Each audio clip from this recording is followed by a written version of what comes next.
When you start Kipling for the first time and you haven't connected a T4 or a T7 LabJack device to it, you will be greeted with a screen that looks like this, and this is the device selector. The device selector gives you a couple of ways to find and connect to a LabJack device. So let's have a quick look at what these two methods of connection are. The first one and easiest way is to use the scanner.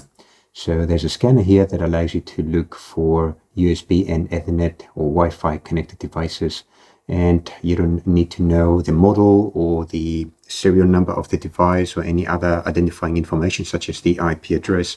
All you've got to do is connect the device and click on the refresh device button, and it will go out and search for a connected device.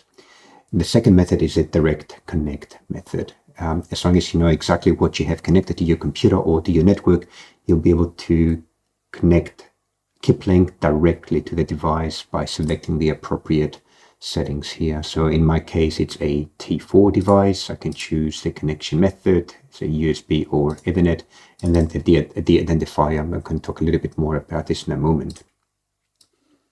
There is extensive documentation about the direct connect method here, where you can find information about especially the identifier parameter and what this can be, but I'm going to give you a demonstration anyway, and a lot more about the identifier parameter in this document right here. But let's have a look at our options. So as I already mentioned, I'm using the LabJack T4. Having a look at the connection options, you see that I've got USB and Ethernet ports that I can use, and the T7 also has the Wi-Fi option as well. For the sake of this demonstration, I'm going to use my USB option first.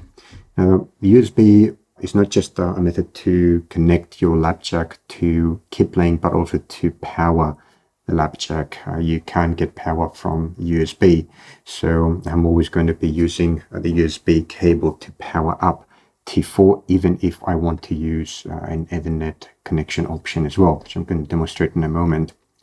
So I've got my LabJack connected to my computer via USB, and now I'm going to go and choose the automatic scanning option. I've selected USB, click on refresh devices, and a few seconds later, Kipling will find the USB connected T4 device. I'm going to now plug in Ethernet as well and give it a few seconds to interact with my network and acquire a IP address. I'm going to refresh devices again. And now you see that it found one device connected, it's the same one, but two connection options available for it. So at this point, of course, it doesn't really matter which option I decide to use to connect to the LabJack device with.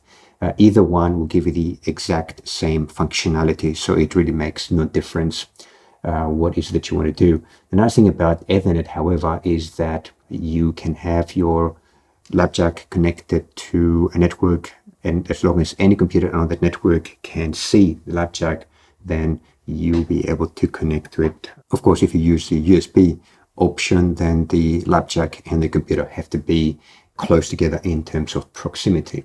So this is one option. Now I'm going to demonstrate the direct connect option as well. So as I said earlier, to use a direct connect option, you need to know the device that you're connecting to. In my case, it is T4.